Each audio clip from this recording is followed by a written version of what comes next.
Hi hello నమస్తే welcome back to our channel. నేను మీ రాజేశ్వరిని. అందరూ ఎలా ఉన్నారు? నేను ఇంట్లో ఇలా పూజ చేసుకుంటూ ఉంటే మా ఇంట్లో ఇలా విగ్రహాలకు అభిషేకం అనేది చేస్తూ ఉన్నాను అన్నమాట. ఇలా అభిషేకం చేస్తూ ఉంటే మా బాబు వచ్చి నా దగ్గరికి ఈ విధంగా అడిగాడు, అమ్మా దేవుడేమైనా ప్రసాదం తింటాడా? ఇవన్నీ మనం తినడానికే కదమ్మా. ఈ అభిషేకం చేసిన పాలు, నైవేద్యం, పిండి వంటలు ఏవైనా సరే దేవుడు తినడు కదా, మరెందుకు పెట్టడం? ఇవన్నీ మనమే తాగుతాం తింటాం కదా, మరెందుకు దేవుడికి పెట్టడం అని అడిగాడు. ఇలాంటి ప్రశ్నలు మన ఇంట్లో మన పిల్లలు సాధారణంగానే వేస్తూ ఉంటారు. ఇలా చాలామంది ఇళ్లలో జరిగే ఉంటుందని నేను అనుకుంటున్నాను. ఇలా ప్రశ్నలు వేస్తే మనం పిల్లల్ని ఇలాంటివి అడగకూడదు, చెంపలేసుకో తప్పు, దేవుడి ముందు అలాంటివి మాట్లాడకూడదు అని నోరు మూయించేస్తుంటాం. వాళ్ళకు ఆ ఫీలింగ్, ఆ క్వశ్చన్ బుర్రలో అలాగే తిరుగుతూ ఉంటుందన్నమాట. ఇలాగే ఉంటే పెద్దగయ్యాక పిల్లలు దేవుడి పట్ల నమ్మకాన్నన్నా కోల్పోతారు, లేదంటే మన భయానికో గుడ్డిగా ఫాలో అవుతూ ఉంటారు. అలా కాక వాళ్ళకు అర్థమయ్యేలాగా చెప్పాలన్నమాట. ఆ రోజు సాయంత్రం మా బాబుకు నేను టెక్స్ట్ బుక్ ఉన్న పేరాను ఏ విధంగా చదవాలో నేర్పిస్తూ ఉన్నాను. అలా నేర్చుకున్నాక నాకు మొత్తం వివరంగా చెప్పాలి అని చెప్పాను.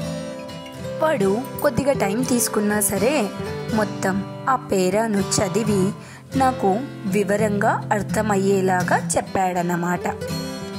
ఇప్పుడు టెక్స్ట్ బుక్లో ఉన్నదంతా నీ బుర్రలోకి వచ్చింది కదరా, మరి ఇంకా టెక్స్ట్ బుక్లో పోవచ్చు కదా, ఎందుకున్నాయి అని చెప్పాను.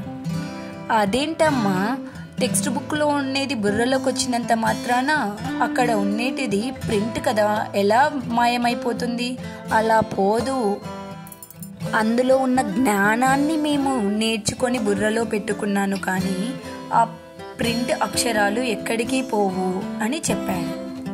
అప్పుడు నేనన్నాను, రే పిచ్చోడా, మనం దేవుడికి పెట్టే నైవేద్యం కూడా అలాంటిదే.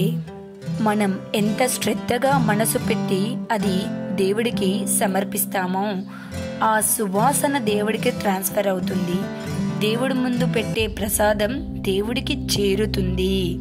ఎలాగైతే నీ పుస్తకంలో ఉన్న చదువు మొత్తం నీ బుర్రలోకి వచ్చిందో అలాగే ఆ నువ్వు పెట్టిన ప్రసాదం కూడా దేవుడికి, నువ్వు ఎలాంటి మనసుతో దేవుడికి సమర్పిస్తున్నావో కూడా దేవుడికి చేరుతుంది. అందుకే దేవుడికి సమర్పించిన తరువాత తీసుకునే ప్రసాదం అమృతంతో సమానం అంటారు.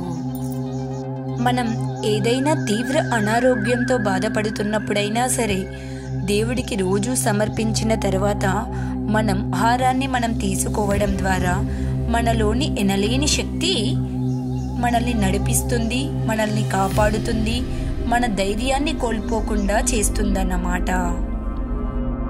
అందుకే దేవుడికి సమర్పించే ప్రసాదాలలో ఎక్కువ శాతం బెల్లంని యూజ్ చేస్తారు. ఎందుకో తెలుసా? బెల్లం అంటే ఐరన్ కనుక. ఇప్పుడు కాలం అందరూ చక్కెర పదార్థాలను ఎక్కువగా స్వీకరిస్తున్నారు. కనీసం ఇలాగానైనా పండగ పూట దేవుడికి బెల్లాన్ని సమర్పించి అది మనం తీసుకోవడం ద్వారా మన ఆరోగ్యం కొద్దిపాటుగా మెరుగుపడుతుందని చెప్పవచ్చు. ఇలా మనం మన పిల్లలకి చెప్పామనుకో, వాడు గుడ్డిగా కాకుండా వాడు కూడా భక్తి శ్రద్ధలతో నైవేద్యం వండి సమర్పించడానికి అవకాశం ఉంటుంది. ఈ వీడియో మీకు నచ్చినట్లయితే ప్లీజ్ లైక్, షేర్, సబ్స్క్రైబ్.